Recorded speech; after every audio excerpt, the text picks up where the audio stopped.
Gambling Commission. We still are in the virtual format this month, but hopefully soon we will be much more in person. So with that, I would like to ask the director to please call the roll. Vice Chair Patterson. Here. Commissioner Reeves. Here. Commissioner Lawson. Here. Commissioner Levy is Moments away, I believe. Chair Sizemore. Here. Senator Conway. See him. I see Senator Conway. Senator Holy. Representative Vick. Representative Kloba. I know Representative Kloba is excused.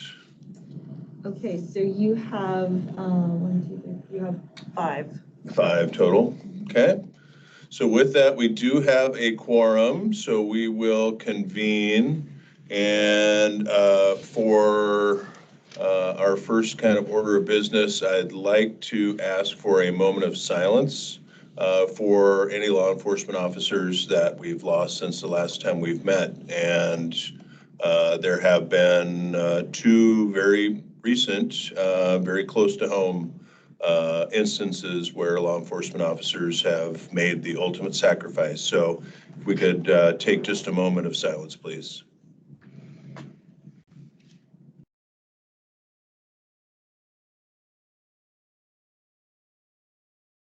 Thank you.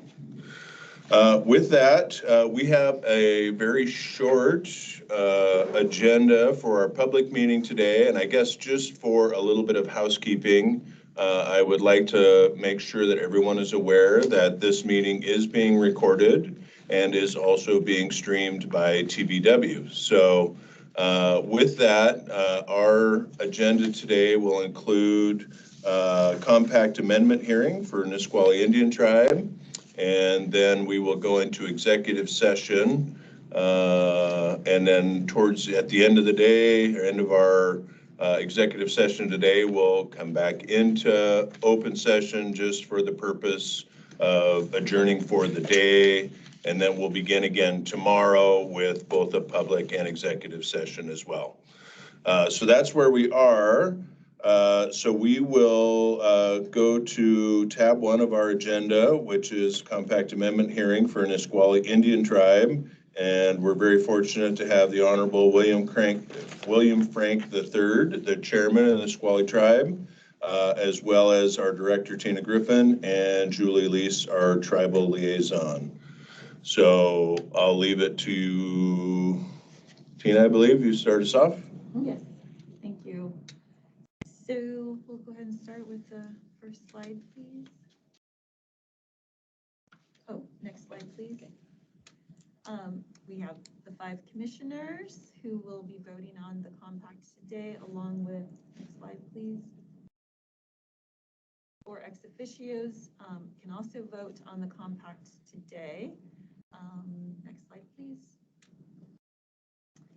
So the Indian Gaming Regulatory Act sets the foundation for Class 3 gaming on Indian lands when conducted in conformance with the tribal state compacts. Next slide, please. IGRA sets out the topics that can be negotiated in the tribal state compacts, which are outlined here. Next slide, please. In IGRA from 1988, gaming activities on Indian lands are a means for generating tribal government revenue and to promote tribal economic development. Next slide, please. Our mission is to protect the public by ensuring that gambling is legal and honest. Next slide, please. Which coincides with those interests of the tribe as well. Next slide, please.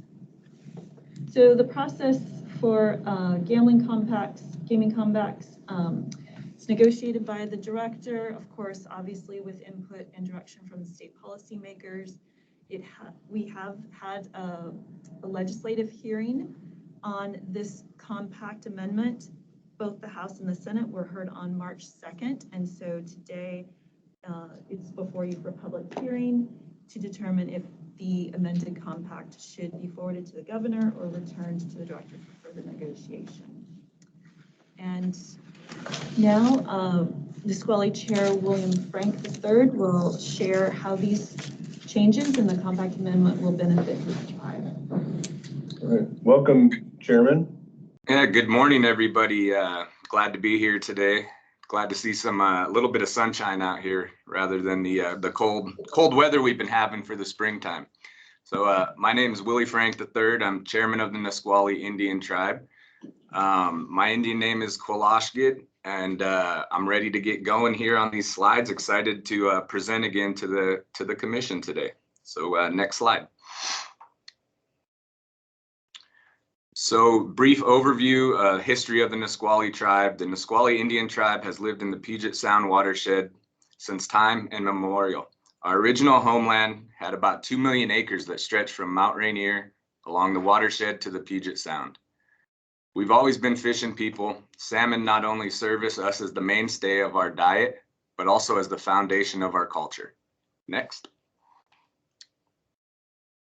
The Medicine Creek Treaty of 1854 established 1,280 acres of reservation. This is located in an undesirable rocky location away from the river, and that is unfortunate for us. In 1856, an executive order enlarged the reservation to about 4,700 acres. In the winter of 1917, the U.S. Army ordered us from our homes without warning.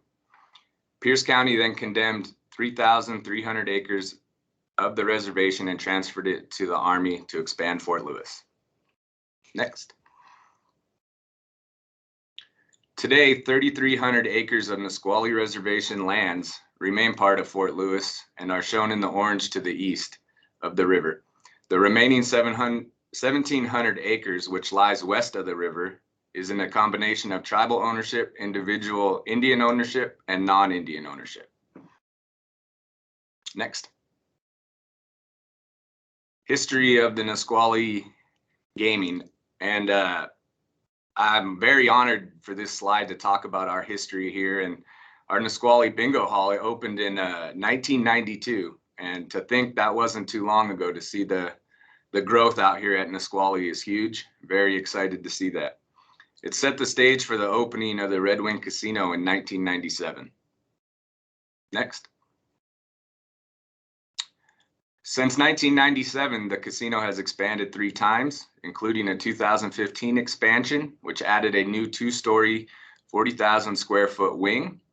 Today, Redwing has over 1,700 slots, 22 table games, keno, and dining amenities. Next, please. The tribe utilizes gaming revenue for a variety of purposes that benefit the tribal community, including environmental stewardship and the workforce development. The tribe has also utilized gaming revenue to develop and operate our facilities here within the Nisqually community and our programs. Early childhood development, we have elder center, we have a youth center, we have our own tribal police out here at Nisqually. Next slide. The tribal administration building is 26,000 square feet, and it includes a unique roof line reminiscent of a native salmon. And can't believe this building's already 10 years old here. Next year we'll be celebrating 10 years of this building.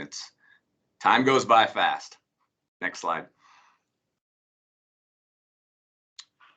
And I'm very, very proud of this. We just opened our new health and wellness center in September of 2021. This is a 50,000 square foot facility. It allows the tribe to offer a variety of health-related services, including a medical clinic, dental clinic, pharmacy, natural healing center, and mental health services. Next. The Nisqually Redwing Casino has become an integral part of the community surrounding the reservation. Gaming revenues are used to provide operational funding for area nonprofit organization. The casino also participates in area business associations, chamber of commerce, and economic development groups. The casino is fully committed to buying locally to support local vendors and service providers. I'm very honored, when we talk about the support for non-tribal communities, one of the biggest, one of the biggest accomplishments throughout, I think, all of the tribal council here is that we are able to give this money out to non-tribal communities, and it strengthens the relationship between the local jurisdictions, the local cities, the local schools. Really, just having the Nisqually impact and folks within the community here know, who we are as Nisqually people, and we're here to work together. Next slide.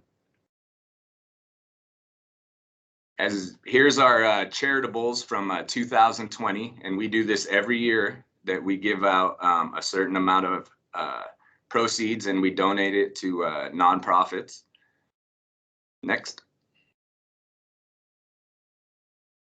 The amended gaming compact will allow the tribe to remain competitive in an always changing market. It will allow the tribe to continue to generate gaming revenue that will benefit both the tribal and non-tribal communities. Finally, I would like to thank the committee for its consideration of this matter and urge the committee to approve the amended compact for the Nisqually tribe. And as I finish up here, I just do want to thank the committee really for giving me the time today to speak a little bit and talk about what Nisqually tribe and our gaming situation moving forward. I think for us, it's about working with this local community, everybody in this community, whether you're native, non-native. I think time's now for a good positive change throughout the state of Washington here. And I think Nisqually tribe wants to really take the lead in that, of bringing our state together and bringing our people together. So thank you.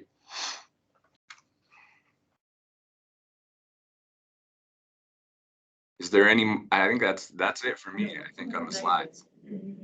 Thank you, Chairman. So are there any questions for the chairman? Okay. Sorry. Commissioner Reeves. Thank you, Mr. Chairman. Can you hear me okay, Mr. Chairman? Perfect. Yeah. I apologize. This is on me. I should have done my homework before coming to the meeting. But can you just remind me of your tribal population in terms of your benefit size? If I remember correctly, tribal gaming represents a fair proportion of financial support that the tribe is relying on in its economic development activity. Is that accurate? 100%. We have a little bit under 900 tribal members right now. And the gaming revenue, it impacts every program within the tribe here, whether it's education, health, adult wellness, mental health, behavioral health, everything that our gaming funds contribute. I mean, it's to the whole tribe as a whole. Can I ask a follow-up? Follow-up. Thank you, Mr. Chairman. And my follow-up question, obviously, I'm particularly interested in the work that you all are doing at your early learning child facility. Can you talk a little bit more about how your gaming revenue supports that work and supports the early learning of your children? Well, I think for us, early learning, our youth, our kids, really, I think we need to put them at the forefront of moving forward here at Nisqually, as well as throughout the state of Washington here. One of the biggest, things that we're working on is bringing our language back. And we have 2 of our council women right now who are fluent language speakers. And what this revenue has done is been able to help us go out and get different grants for our language. So we're able to have it on we're going to have an app of Lushootseed language. And it's even cooler that my grandfather is the one who is telling the stories on there in our Lushootseed language. So the revenue from gaming, it affects everything. So back to early childhood, I think one of the most important things is teaching our kids young, and having our council be able to get in there with the kids and see the joy they have when we're teaching that Lushootseed language. I think the kids will have a lot easier time than myself and some of the older folks trying to learn it. It's pretty challenging, but it's a good piece of history, and it's really a good way for us to to be here for the long haul. And I always think about my father, because I always asked him, I said, how come you never taught me the language? And he said, because your grandfather didn't want us to learn the language when I was growing up, he said, because of what was going on. And so to see our language coming back, that brings that sense of pride back to our people. And to hear our people, you know, being confident, speaking our language, you know, that's what this is all about, is, you know, bringing our people, you know, getting our people back to who we are, I guess, and remembering that. Thank you very much, Mr. Chairman. That's all the questions that I have, Mr. Chairman. Any further questions? Okay.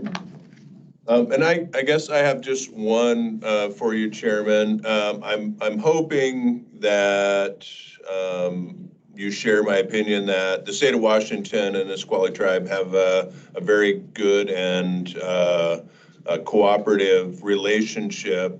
I guess my question is, with Fort Lewis or Lewis McChord and the military community, how is that? I guess it's not necessarily related to this compact, but since I have you here, how is that relationship with the military community these days? I think it's getting better, honestly, because you have a little bit of a younger council who's willing to, you know, kind of knock on these doors and get these meetings set up. When in past, you know, that some of the older generation, you know, it's still a lot of anger towards the military base, you know, and of course we still have, you know, some resentment, but for me, it's about looking at the big picture here of the state of Washington and realizing JBLM's not going anywhere and then the Nisqually tribe's not going anywhere. We need to be good partners. We need to have good communication and working together just for this whole area here, as well as the city of Yelm, Lacey, and everybody else who surrounds Nisqually. Excellent, thank you. With that, I think we will now move to Julie Lease, unless there are any further questions. So Julie, if you want to go ahead and start up. Certainly, I can do that. Julie Lease, I'm the tribal liaison for the Washington State Gambling Commission. And what I will do today is provide a summary of this restated compact. So I think we had talked about Nisqually's compact being completely restated. Their original compact was signed in '95. We've had 3 amendments since then. And with this restated compact, all of those previous amendments will be incorporated along with some new provisions and also kind of a reorganization of the compact. It's something you've seen before when we've before you with Jamestown, Skokomish, and Stillaguamish in recent history. There are really no new provisions in here, but there are some changes to fit Nisqually tribe's unique set of circumstances. And am I talking to you or them? And as I mentioned, the provisions are reorganized and updated. So what this restated compact includes is the limitation appendix that you've all seen before, which has the higher wager limits within parameters. So 25% of the table games in operation at $1,000. They can operate the $5,000 tables on a restricted basis. They can also extend credit to their customers. And then on the other side of that, there are some additional contributions that they will be making to community impact, charities, and problem gambling. Those contributions, though, because the tribe isn't really set up to begin offering those higher limits right away, we wrote a provision in there for those contribution increases to be on hold until they implement the higher limits and the extension of credit. They also have added a sports wagering appendix. I think that makes 19 or 20 for us now. And then they've also added the wide area progressive appendix, which we first saw with Jamestown. That was to add wide area progressives to the tribal lottery system. So that is the compact in a nutshell. I'm available for questions, and I know that Chairman Frank, along with, he has some staff that are also available to answer questions. We have our CEO, Bob Ayel from our Medicine Creek Enterprises here as well. Any questions that we need to answer? Perfect. Are there any questions on the compact specifically? Vice Chair Patterson. Thanks, Mr. Chair, and thank you, Chairman Frank, and thank you for that very positive, inclusive message at the end of your presentation today. I caught it and I really appreciate it. I would like to understand a little bit more about when the tribe will be implementing the higher limits. I mean, what is the expectation there?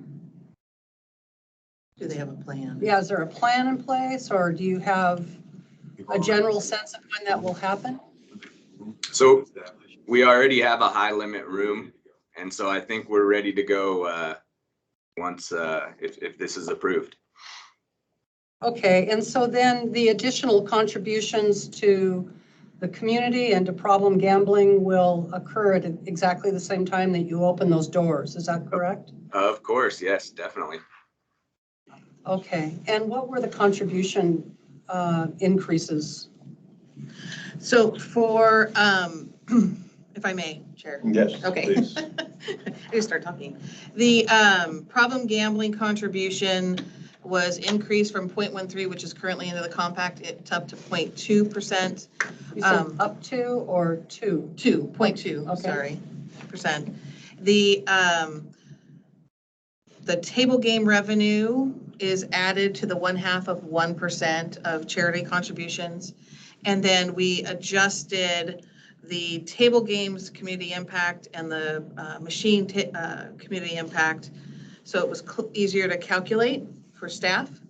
And by adjusting those two, there'll be a slight increase in the contribution amounts that are available for these increases.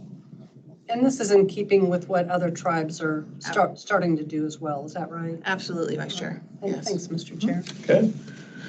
Senator Conway, I see your hand. Chairman Frank, thank you for being here today. We appreciate your comments on your tribal development, and it's very exciting. I guess I have a question about sports wagering and what your intent is beyond. I assume that sports wagering has not yet been implemented, and what are your plans? No, it hasn't been implemented. We were waiting for today, hopefully. I think for us, we are opening a sports book in, I think it's the old Salmonberry room, I think it was in the casino. Or the old buffet, I think it was. So we're ready to go here upon approval. And we will, seeing the Super Bowl this year, I saw Emerald Queen up there getting the FaceTime there during the commercials. So we got to get on board with all of our tribes. All right, very good. Thank you. Okay, any further questions? All right, hearing no other questions, I'll check in with staff on whether there were any public comments submitted through the hearing process and or website and or the chat today. So I did check the email for compact comments related to this amendment yesterday. There were none. I've been checking it pretty routinely and we've had none. We did not receive any specific comments from the joint hearing that we had in March. Okay, and nothing on the chat. I would ask if we can, Julie Anderson, can you confirm there's No submitted no comments? submitted comments? There's no submitted comments and there's nothing in the chat. Thank you. All right, well, with that then, we will open up a public hearing then on this compact restatement and amendment. Is there anyone that wishes to make public comment on this amendment and restatement? Again, use the functionality of the Teams application, raise your hand, or if you're having difficulty with that, if you can unmute yourself and catch my attention. I'm not seeing anyone. Julie Anderson, can you confirm that we've not had anybody raise their hand? I don't see any hands, Chair. All right, thank you for that. So with that then, we will close the public hearing and I will ask if there is a motion. Chair, I move we forward the proposed compact amendment to the governor for review and final execution. Second. Okay, it's been moved by Commissioner Levy and seconded by Commissioner Reeves, and thirded by Senator Conway, that that we forward the proposed compact amendment to the governor for review and final execution. Are there any comments? Okay, hearing none, I'll ask the director to please call the roll. Vice Chair Patterson, Aye. Commissioner Levy, Aye. Commissioner Reeves, Aye. Commissioner Lawson, Aye. Chair Sizemore, Aye. Senator Conway, Aye. Senator Holy, Aye. Representative Vick, Representative Kloba is excused, so you have 7 ayes. Okay. With your action, by a vote of 7-0, we will forward the proposed compact amendment to the governor for review and final execution. And to you, Chairman Frank, I want to thank you for coming before us today, and allow if you have any final comments for us. No, I would just like to thank the committee or the commission today. And like I said, you know, for us, this is about not just the Nisqually community here, but everybody here, Thurston County, Pierce County, and really the state of Washington. You know, coming together is going to be huge, and we want to keep working with everybody. So thank you. Thank you, sir, and good luck. So with that, I will now move us into a general public comment period prior to going into executive session. Is there anyone that wishes to make public comment to the commission at this point? And I'll remind folks that there will be another opportunity tomorrow. Okay, not seeing any hands, and I probably should have had this ahead of time. How long, 3.5, 4, what are we looking at? Yeah, I think 3 o'clock, right? 3? Until 3 o'clock. Okay. So the commission will be going into executive session for the purposes of discussing potential agency litigation with legal counsel, including tribal negotiations. And we will return at 3 o'clock to the public meeting for the sole purpose to adjourn for the day and begin again tomorrow at 9:30. So with that, I believe commissioners ex officios hang tight, and we will be moved over to our executive session. Everyone else, have a great day. Have a snowball fight. Take care.